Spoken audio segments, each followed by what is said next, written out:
On April 30, 2025, the streets of Ouagadougou, Burkina Faso, throbbed with a sea of humanity.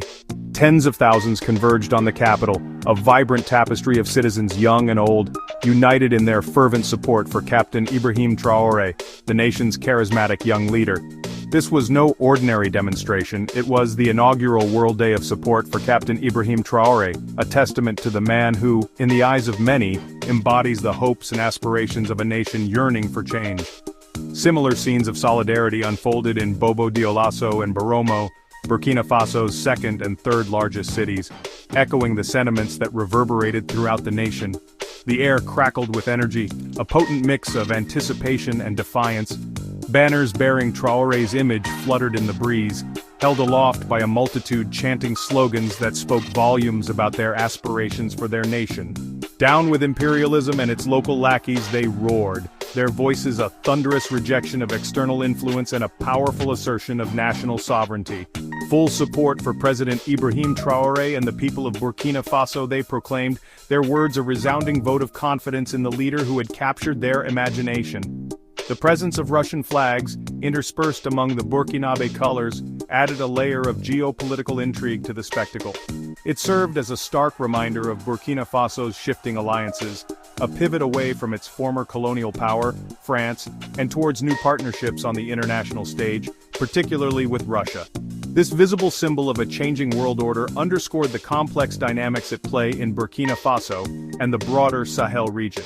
The rally was not merely a spectacle of support, it was a platform for a potent message carefully crafted by the state. It was a message that resonated deeply with a population grappling with the legacies of colonialism, economic hardship, and the relentless threat of jihadist insurgency. The rally's organizers, leveraging the state's apparatus, amplified themes of anti-imperialism, national sovereignty, and Pan-African solidarity, striking a chord with a nation eager to chart its destiny. To understand the groundswell of support for Captain Traore, one must delve into the turbulent waters of Burkina Faso's recent past. The young captain, a relatively unknown figure in the military hierarchy, catapulted onto the national stage in September 2022. His rise to power was nothing short of dramatic, a bloodless coup that ousted Lieutenant Colonel Paul-Henri Sandaogo Damiba, who himself had seized control just 8 months prior. Traore's justification for the coup resonated with a public weary of escalating violence and instability. He accused Damiba of failing to stem the tide of the Islamist insurgency that had plagued the nation for years, a conflict that had claimed thousands of lives and displaced millions. Traore, in his early pronouncements, promised a renewed offensive against the jihadist groups, a pledge that struck a chord with a population yearning for security and stability. His youth, at the age of 34 when he took power, only added to his mystique. He became a symbol of change, a break from the old guard that many blamed for the nation's woes. His decision to forego the trappings of power, including a presidential palace and a hefty salary, further burnished his image as a man of the people, a stark contrast to the perceived extravagance of previous administrations. However, Traore's tenure has been marked by a complex interplay of popular support and growing authoritarianism. While he enjoys genuine admiration from a significant portion of the population, particularly among the youth who see him as a beacon of hope, his government has also been criticized for its increasingly heavy-handed tactics. Traore's domestic agenda has been both ambitious and controversial. He has implemented a series of populist measures aimed at addressing the country's deep-seated economic inequalities, including nationalizing gold mines and halting the export of unrefined gold, a move aimed at ensuring that Burkina Faso benefits from its own natural resources. His rejection of aid from the International Monetary Fund and the World Bank, institutions often viewed with suspicion in Africa for their perceived neo-colonial tendencies, has further endeared him to those who see him as a champion of African sovereignty.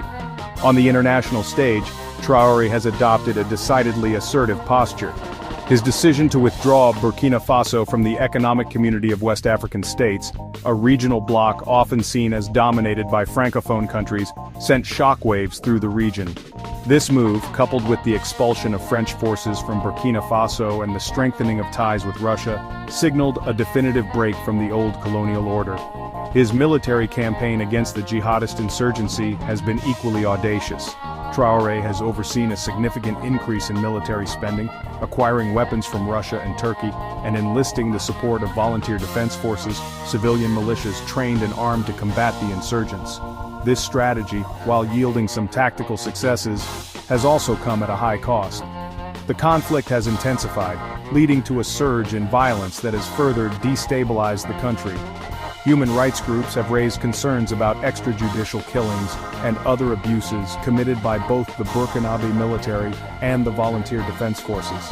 The escalating violence has also exacerbated the humanitarian crisis, displacing more civilians and deepening the cycle of poverty and instability.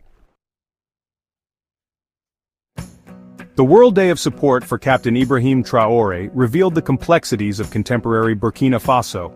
It showcased the immense popularity of a leader who has captured the aspirations of a nation yearning for change and determined to chart its destiny.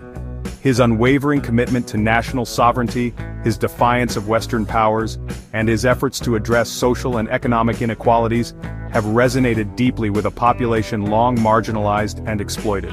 However, the rally also masked the underlying tensions and challenges confronting Traore and Burkina Faso.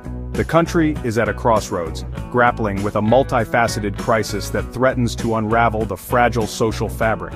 The ongoing insurgency shows no signs of abating, and the humanitarian situation is dire.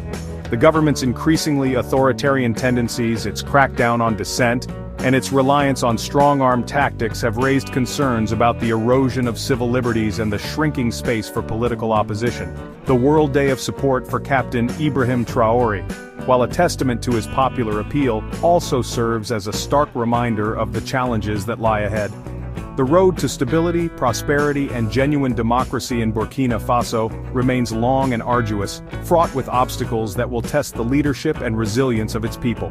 Only time will tell whether Traore can navigate these treacherous waters and deliver on the immense promise he represents, or whether his rule will become yet another chapter in